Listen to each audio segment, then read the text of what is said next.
ide itu didapat dari membaca literatur, melihat. Jadi orang arsitek itu sebenarnya orang yang suka jalan-jalan. Oh iya. Sering ke kota tua, sering ke mana kota lama, sering jalan-jalan kemanapun. Lihat bangunan-bangunan. Nanti lihat bangunan, jadilah inspirasi. Pose Podcast Suara 4. 4 bisa, 4 hebat. 4 bisa hebat. Yo halo Sobat Pose, jumpa lagi di Podcast Suara 4. 4 bisa, 4 hebat. 4 bisa hebat. Nah, jumpa lagi bersama aku Habibi dan kali ini aku bersama teman aku. Halo semua, aku Kiki.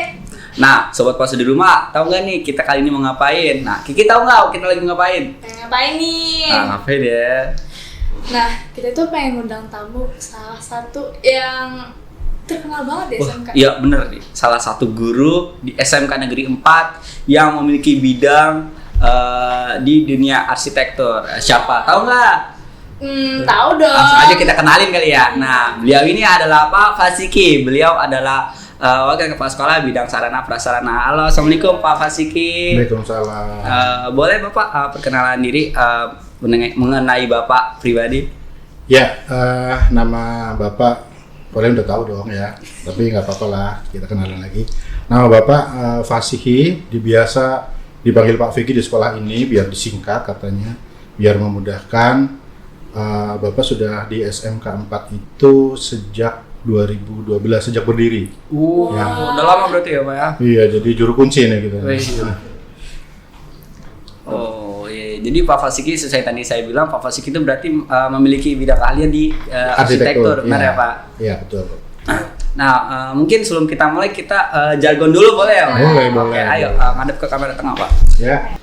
Pose Podcast Suara 4. 4 bisa, 4 hebat, 4 bisa hebat. Kasih Pak Fiki. Ya. Nah, Pak Fiki, Ya. Bapak udah lama nih dari 2012. Nah, sebelum dan sesudah SMK 4 berarti beda dong ya. Gedungnya masih sedikit. Ya.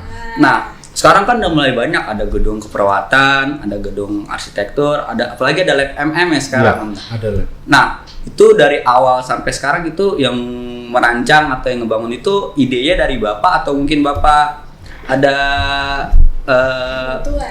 keterlibatan di bidang lain? Ya. Kita awalnya sejarah dulu nih ya, dikit ya. Boleh. Dulu kita hanya 3 ruangan. Ya, di ruangan yang kalian kenal dengan ruangan AR1, AR2, AR3 kelas 12. Itu pertama kali dibangun gitu ya.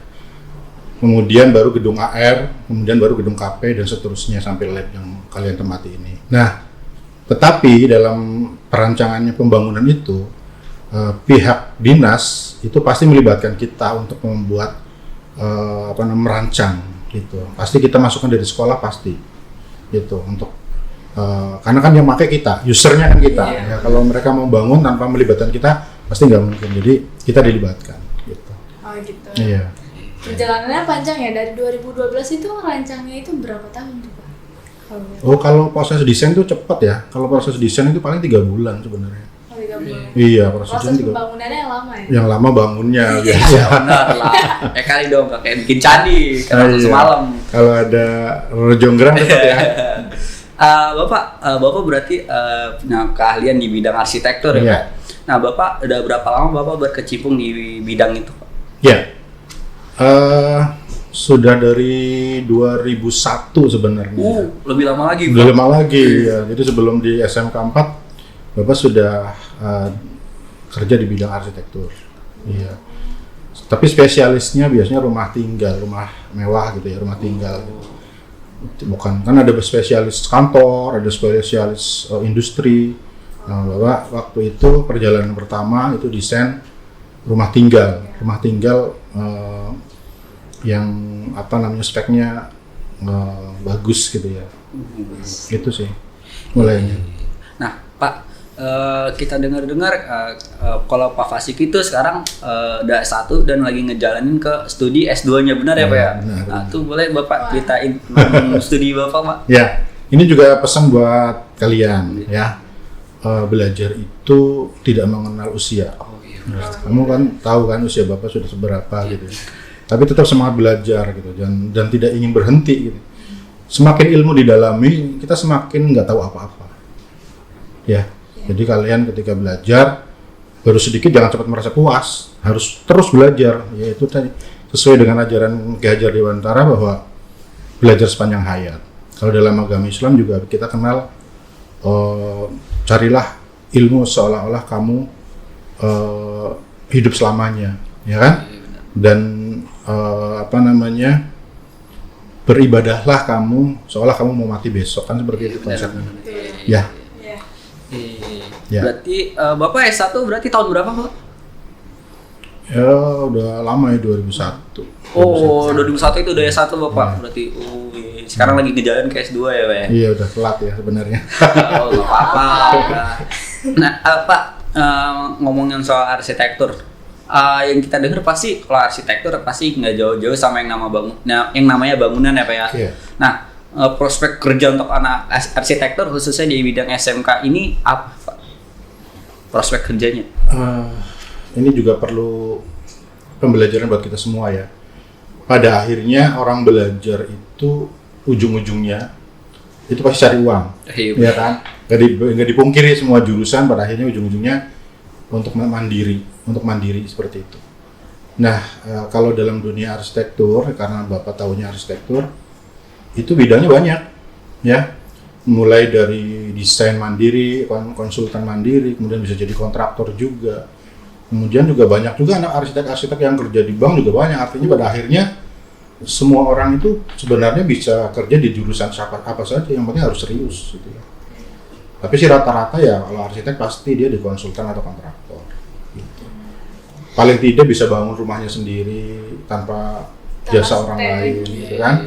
Kalau kalian nanti mau bangun boleh juga ya. Kak Habibie mau bangun nggak? Nah, baru rumah tangga. Jangan dong, ya masih lama. Gimana? Bapak, aku penasaran nih Pak, tadi rumah tinggal itu tadi tentang apa aja ya?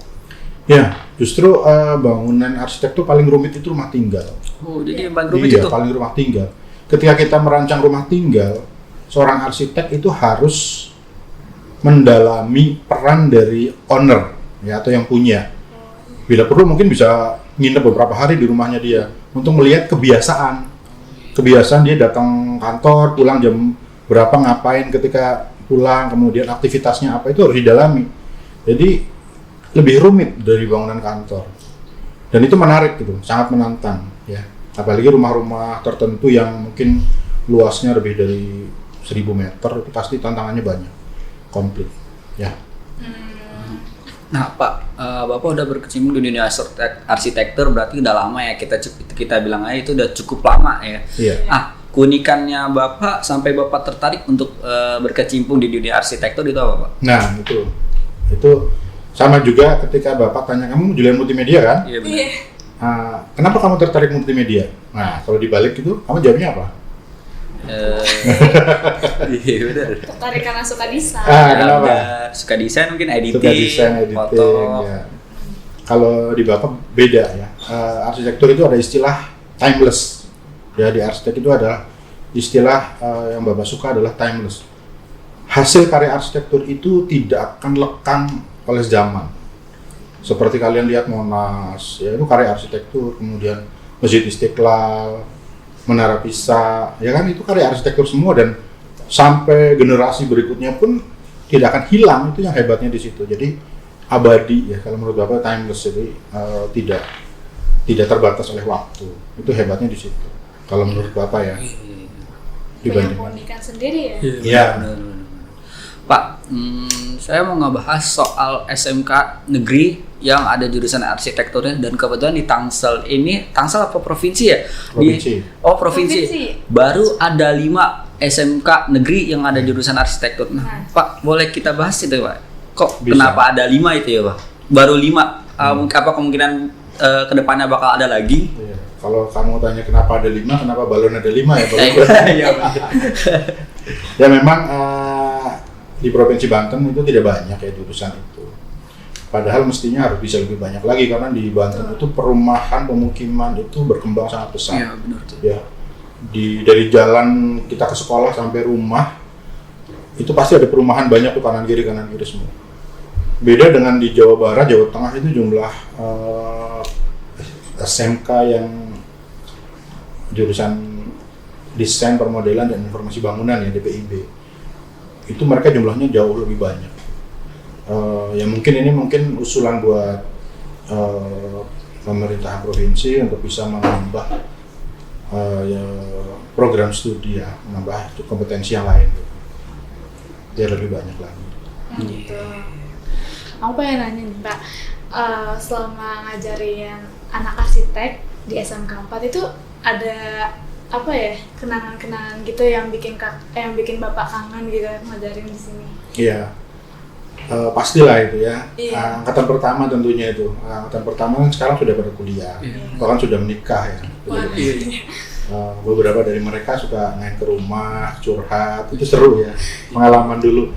Jadi ketika mereka SMK dikasih tugas, itu menjerit-jerit tuh, seolah-olah paling sibuk di dunia, gitu ya. Paling capek di dunia. Begitu kuliah, Bapak tanya, coba bandingin materi kuliah dengan materi tugas SMK, nggak ada apa-apanya kan? Iya memang nggak ada apa-apanya ternyata. Jadi kalau kuliah itu luar biasa itu ininya, tugas-tugasnya untuk arsitek ya. Bahkan ada semacam aturan tidak tertulis ya. Kalau jurusan arsitek itu pada begadang, pasti begadang. Ya. Multimedia juga suka Pasti begadang kalau mengerjakan proyek dan pasti matanya belok gitu ya, kelihatan kayak orang pulang tidur. Padahal itu harus dirubah konsep itu. Ya, jadi semua Bapak juga ngalamin juga waktu kuliah begadang juga gitu kan, karena memang tugasnya banyak dan tugasnya lumayan berat gitu. Tapi mestinya itu bisa disiasati ketika kita tidak ada konsep lembur sebenarnya dalam pikiran kita. Jam malam itu untuk tidur, ya bukan untuk mengerjakan tugas. Kita kerjakan di waktu yang luang aja, misalkan dari jam 7 pagi sampai jam 4 sore itu udah sangat efektif. Daripada mengerjakan jam 12 malam sampai jam 4 sampai pagi gitu ya, itu tidak efektif. Iya. Banyak merenungnya daripada produktivitasnya. Oh iya benar. Iya kan? Benar. Pasti begitu. Apalagi kalau ngobrol ngerjainnya berkelompok gitu, pasti yang 90% pasti ngobrol gitu. Yes. Iya benar. Kayak gitu ya biasanya ya. Iya. Nah jadi itu bisa dirubah konsep itu. Pak, mungkin kalau kita jurusan multimedia kan kita punya ide-ide menarik dari desain, mungkin kita ngeliat dari desain orang bisa dirancang. Nah kalau arsitektur itu idenya dari mana biar mereka itu dapat ide untuk membuat desainnya? Ya oke. Ide itu didapat dari membaca literatur, melihat. Jadi orang arsitek itu sebenarnya orang yang suka jalan-jalan. Oh iya. Sering ke kota tua, sering ke kota lama, sering jalan-jalan kemanapun. Lihat bangunan. Nanti lihat bangunan, jadilah inspirasi gitu. Itu dari situ idenya. Harus banyak berjalan. Kalau arsitek di kamar terus kemudian nggak mau keluar, nggak mau jalan-jalan, naik bis mabuk, udah baru jadi arsitek gitu ya. Nanti kan tidak jurusan jadi perawat gitu. Iya. Pak, di arsitektur ini yang kita pelajari itu apa aja nih Pak? Mata pelajaran di SMK ini, SMK 4 khususnya pelajaran itu ada apa aja Pak? Ya, mata pelajaran inti sih sebenarnya perangkat lunak ya. Jadi menggambar menggunakan software. Iya. Itu mata pelajaran intinya. Gitu. Tapi memang menurut Bapak sih ada yang kurang gitu ya. Karena kan jurusan DPIB sebenarnya disiapkan untuk jadi tenaga ahli menengah dalam bidang proyek. Seperti dia bisa membaca gambar, bisa menerjemahkan gambar, menerjemahkan ide-ide arsitek, kemudian dia bisa menggambar. Pada konsepnya pada itu. Tapi belum sampai pada tahap dia itu mendesain. Nah ini yang menurut Bapak punya usulan bagaimana nanti ada mata pelajaran teori arsitektur, sehingga dia bisa paham kenapa sih ruangan itu 3x4, kenapa sih tangga itu tingginya harus 18 cm. Kenapa sih pintu kamar tidur itu minimal 80? Ada alasan-alasan tertentu gitu. Itu belum termasuk di pelajaran arsitektur? Iya, di anak SMK dia kan tidak hanya menggambar kan. Iya. Hanya menggambar, dia nanti ketika di dunia proyek dia menerjemahkan konsep dari arsitek gitu, sehingga dia menggambar. Itu tapi yang tadi itu sudah termasuk DPIB ya, DPIB. Iya, sama DPIB. Informasi ya. Iya Iya. benar. Pak, saya pernah dengar mata pelajaran dari anak arsitek nih, mata pelajaran yang namanya AutoCAD. Nah, AutoCAD itu apa sih, Pak? Ya, AutoCAD itu sebenarnya software ya. Oh, software. Software untuk ya biasanya sih untuk semua engineering ya, untuk semua teknik. Tidak hanya untuk arsitek, anak sipil, iya. teknik mesin juga dia menggunakan AutoCAD. Jadi dia memang presisi sih, jadi membuat garis, menggambar gambar kerja ya. Gambar kerja itu gambar yang nanti akan digambar oleh mandor atau tukang, itu namanya gambar kerja. Jadi, Cetak biru. ya blueprint boleh lah. Iya. Jadi mulainya dari situ. Aku pengen nanya nih, kalau misalkan anak arsitek PKL-nya itu rata-ratanya ngapain aja sih? Nah, kalau PKL ya biasanya mereka ada di perusahaan-perusahaan kontraktor dan konsultan. Mereka biasanya menggambar revisi gambar kerja, atau ada juga menggambar revisi gambar arsitektur. Karena beda gambar kerja dan gambar arsitektur. Kalau gambar arsitektur itu masih arsitek ya, masih belum bisa dilaksanakan. Tapi kalau gambar kerja itu sudah bisa dilaksanakan.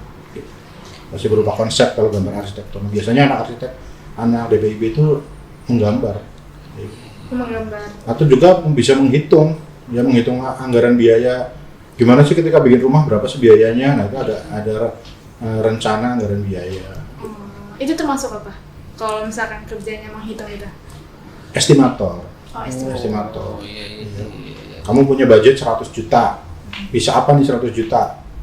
Oh, nah mungkin nanti dihitungin. Oh, mungkin bisa tertutup atapnya tapi mungkin belum diplester, bisa jadi begitu. Iya, benar. Atau mungkin lantainya belum dikeramik. Mungkin begitu. Pak, kan saya punya teman arsitektur nih di SMK 4. Nah, dia cerita kalau pelajaran di SMK 4 tuh jurusan arsitekturnya setiap ada tugas dia suka keribetan atau kewalahan gitu. Nah, yang saya mau pertanyain itu susahnya atau dukanya ketika orang ingin jadi arsitektur itu apa, Pak? Menurut pengalaman Bapak aja? Iya, sabar sih sebenarnya ya. Kadang itu tadi ketika kita memulai kalau arsitek ya, memulai itu sesuatu yang sulit gitu. Tapi mengakhiri itu jauh lebih sulit. Gitu. Ya ketika kita udah punya ide, kemudian kita menggambar, kita mendesain, itu nggak mau berhenti. Tapi untuk memulainya itu yang sulit, karena kita harus punya banyak referensi. Nah itu yang mungkin yang bikin kadang-kadang anak stuck gitu ya. Itu karena nggak ada referensi, kurang membaca, kurang mencari literatur, seperti itu. Referensi itu sebenarnya bisa dari buku, dari internet, bisa jalan-jalan, itu referensi. Iya. Nah karena kekurangan referensi itu dia kadang-kadang stuck gitu. Nah, itu masalahnya di situ. Itu cara ngatasinnya gimana tuh, Pak? Dia jalan-jalan. Ada referensi nggak, Pak? Ya? Sering jalan-jalan lah kemana-mana. Iya. Ke stasiun, bagaimana sih kuda-kuda ketika bentangnya lebar itu seperti apa? Bagaimana cara menata kantin, coffee shopnya seperti apa? Kan itu diatur semua. Semuanya. Iya. Oh iya, Pak. Ini nih gambar yang pas bangunan ini tuh 2000 kapan? Ini bangunan perpus ya, Pak ya? Ya, itu perpustakaan tahun 2017. Oh, 2017. Berarti ya. sekitar 5 tahun yang lalu ya, Pak ya? Iya, Oh, 2017. ini ikonik SMK 4 ini nih. Betul. Biasanya Masuk langsung lihat perpus yang bentuknya kayak buku Nah. tuh, Pak. Itu emang Bapak yang ngedesain atau ada filosofi lain, Pak? Gimana, Pak? Ya, itu sebenarnya namanya bangunan tipikal ya. Bangunan tipikal ini oleh Direktorat di PSMK itu salah satu bantuan perpustakaannya bentuknya seperti ini. Jadi kita hanya membangun, kemudian dilaksanakan misalkan 3 bulan harus selesai gitu. Jadi di sini lebih cenderung ke mengelola manajemen pembangunannya, biar tepat waktu, ya kan? Ini ikonik banget kalau ngeliat perpustakaan tuh unik ya di SMK 4 tuh wajahnya pasti ini. Terus kalau di Iya. tempat foto pasti di perpus ya. Iya. Di mana lagi gitu. Bener lagi. Iya udah. Oke, tadi Pak Fasuki juga ada sharing banyak banget ke kita kalau dunia arsitektur itu cakupannya luas buat dunia Iya. kerjanya Pak, bener ya Pak? Luas. Prospeknya juga banyak, dunianya juga banyak, luas. Iya, benar. Terima kasih banget. Terima kasih banyak buat Pak Fasuki udah mau Iya, menyempatkan sama-sama. waktunya main-main ke studio Pose. Next time main lagi ya Pak. Siap, siap. Nah sebelum ditutup mungkin kita bisa jargon dulu ya Pak. Oke.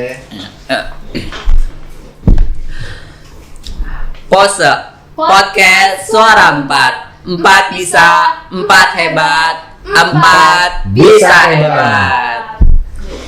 Dan buat teman-teman semua, jangan lupa ya untuk kritik dan sarannya boleh di DM di Instagram @podcastsuara4_ dan jangan lupa subscribe dan juga nyalain loncengnya supaya tidak ketinggalan info-info terbaru dari video kami. Nah, terima kasih banget buat sobat semua yang sudah menonton video ini. Sampai jumpa di episode selanjutnya. Bye-bye.